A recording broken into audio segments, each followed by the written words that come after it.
നമസ്കാരം.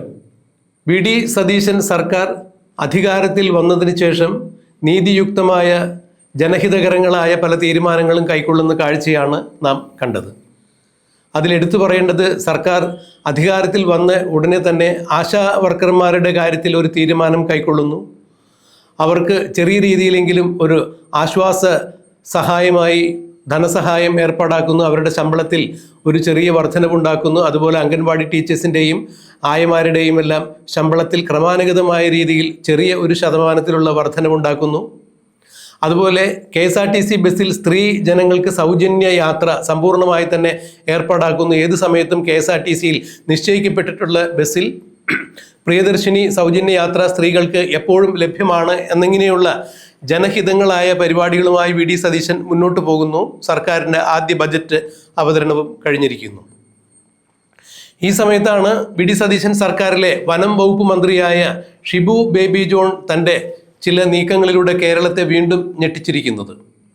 അതായത് 1970 മുതൽ നിയമ പോരാട്ടം നടക്കുന്ന ഹാരിസൺ എസ്റ്റേറ്റുമായി നടക്കുന്ന കേരള സർക്കാരിൻ്റെ നിയമ പോരാട്ടത്തിൽ കൃത്യമായി തന്നെ ആ ഭൂമി ഹാരിസൺ എസ്റ്റേറ്റ് കൈവശം വച്ചിരുന്ന കേരള സർക്കാരിൻ്റെ 100 ഏക്കറോളം വരുന്ന ഭൂമിയാണ് ഇപ്പോൾ ഷിബു ബേബി ജോൺ കണ്ടെത്തിയിരിക്കുന്നത്. അദ്ദേഹത്തിന് കിട്ടിയ കൃത്യമായ ഇൻഫർമേഷൻ്റെ അടിസ്ഥാനത്തിൽ ആ ഉദ്യോഗസ്ഥനോട് നിയമത്തിൻ്റെ വഴിക്ക് പോകണം, നിയമത്തിൽ പറയാത്ത കാര്യങ്ങളൊന്നും ചെയ്യാൻ പാടില്ല, എത്ര വലിയ മുതലാളിമാരായാലും സർക്കാരിൻ്റെ ഭൂമിയാണ് എന്നുണ്ടെങ്കിൽ കൃത്യമായ രേഖകൾ സഹിതം അവ കണ്ടുകെട്ടുന്നതിന് വേണ്ടി സർക്കാരിലേക്ക് മുതൽ കൂട്ടുന്നതിന് വേണ്ടിയിട്ടുള്ള നടപടികൾ കൈക്കൊള്ളുക, ഞാനുണ്ട് കൂടെ, ഞാനുണ്ട് പുറകെ എന്നാണ് ഷിബു ബേബി ജോൺ ആ ഉദ്യോഗസ്ഥനോട് പറഞ്ഞത്.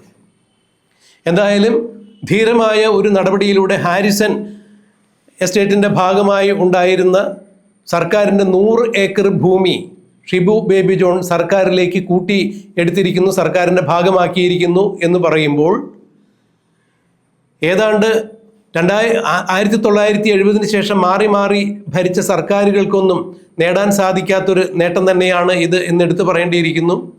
കഴിഞ്ഞ 10 വർഷക്കാലം പിണറായി വിജയൻ സർക്കാർ ഭരിച്ചിട്ടും ഇതിൻ്റെ നിയമ നടപടികളെല്ലാം തീർന്ന് ഹാരിസൺ എസ്റ്റേറ്റ് ഈ ഭൂമി സർക്കാരിനോട് ഏറ്റെടുക്കാൻ വേണ്ടി പഴയ സർക്കാരിനോട് പറഞ്ഞിട്ടും അത്തരത്തിലുള്ള നടപടിക്രമങ്ങളൊന്നും മുന്നോട്ട് പോയിട്ടുണ്ടായിരുന്നില്ല. അതിൻ്റെ പിറകിലുണ്ടായിരുന്ന താല്പര്യം എന്തായിരുന്നു എന്നുള്ളതെല്ലാം അന്വേഷിക്കപ്പെടേണ്ടത് തന്നെയാണ്.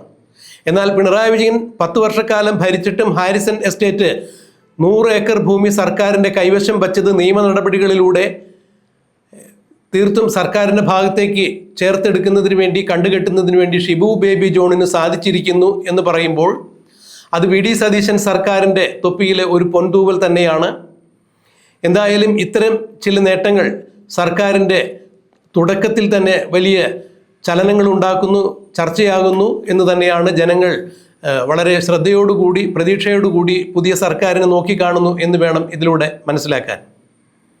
ഇതുപോലെ തന്നെയാണ് വി.ഡി. സതീശൻ സർക്കാരിലെ ആഭ്യന്തര വകുപ്പ് മന്ത്രിയായ രമേശ് ചെന്നിത്തലയുടെ ഓപ്പറേഷൻ തൂഫാൻ എന്ന പരിപാടിയുടെ വൻ വിജയം. കേരളത്തിൽ അങ്ങോളം ഇങ്ങോളമുള്ള പെട്ടിക്കടയിൽ വരെ സുലഭമായി, പ്രത്യേകിച്ച് സ്കൂളുകൾക്ക് സമീപമുള്ള പെട്ടിക്കടയിൽ വരെ സുലഭമായി കഞ്ചാവും മയക്കുമരുന്നുമെല്ലാം കിട്ടുന്നു എന്നുള്ള വിവരങ്ങളുടെ അടിസ്ഥാനത്തിലാണ് രമേശ് ചെന്നിത്തല താൻ ആഭ്യന്തര വകുപ്പ് മന്ത്രിയായി ചാർജ് എടുത്തതിന് ശേഷം ഓപ്പറേഷൻ തൂഫാൻ എന്നുള്ള ഒരു പരിപാടി സംഘടിപ്പിക്കുന്നത്.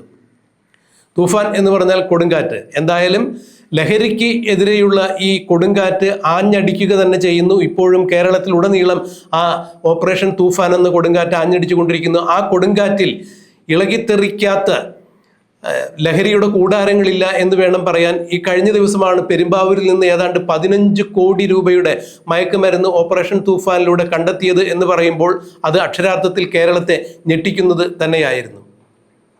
ഇത്രയും കഞ്ചാവിൻ്റെയും മയക്കുമരുന്നിൻ്റെയും ഉപയോഗം കേരളത്തിൽ പ്രത്യേകിച്ച് യുവാക്കൾക്കിടയിൽ വ്യാപകമായി ഉണ്ടാകുകയാണെങ്കിൽ എന്തെല്ലാം മാരകമായ വിപത്തുകളാണ് അതിലൂടെ സംഭവിക്കുക എന്നുള്ളത് തന്നെയാണ് അതിൻ്റെ പുറകിലുള്ള ഗൗരവ സ്വഭാവം വർദ്ധിപ്പിക്കുന്നത്.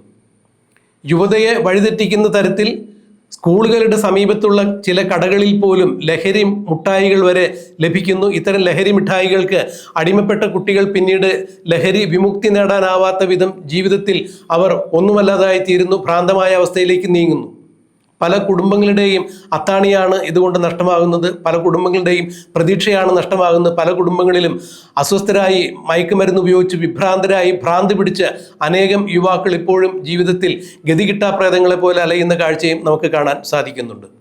എന്തായാലും അതിനെല്ലാം ഒരു വിരാമം തന്നെയാണ്, അല്ലെങ്കിൽ വിരാമമിടണം എന്നുള്ള ഉദ്ദേശത്തോടു കൂടി കേരളത്തിലെ തെരുവീഥികളിലോ കേരളത്തിലെ ഹോട്ടലുകളിലോ ബാറുകളിലോ പെട്ടിക്കടകളിലോ അല്ലെങ്കിൽ സ്റ്റേഷനറി സ്ഥാപനങ്ങളിലോ മറ്റ് കലങ്കുകൾക്കിടയിലോ മൈതാനങ്ങളിലോ എവിടെയായാലും, കുടിലിലോ കൊട്ടാരത്തിലോ എവിടെയായാലും ഇനി മയക്കുമരുന്നിൻ്റെ ഉപയോഗം ഉണ്ടാകാൻ പാടില്ല. അതിന് നിയമാവബോധനം നടത്തുന്നതോടൊപ്പം തന്നെ പോലീസിൻ്റെ ഭാഗത്തു നിന്നും ഓപ്പറേഷൻ തൂഫാൻ എന്ന പരിപാടി ഉണ്ടാകും. മയക്കുമരുന്ന് ഉൽപ്പാദിപ്പിക്കുന്നവരെയും അത് വിപണനം ചെയ്യുന്നവരെയും എല്ലാം കൃത്യമായി നിയമത്തിൻ്റെ മുന്നിൽ കൊണ്ടുവരും, കടുത്ത ശിക്ഷ നൽകും എന്ന് തന്നെയാണ് രമേശ് ചെന്നിത്തലയും വ്യക്തമാക്കിയിരിക്കുന്നത്.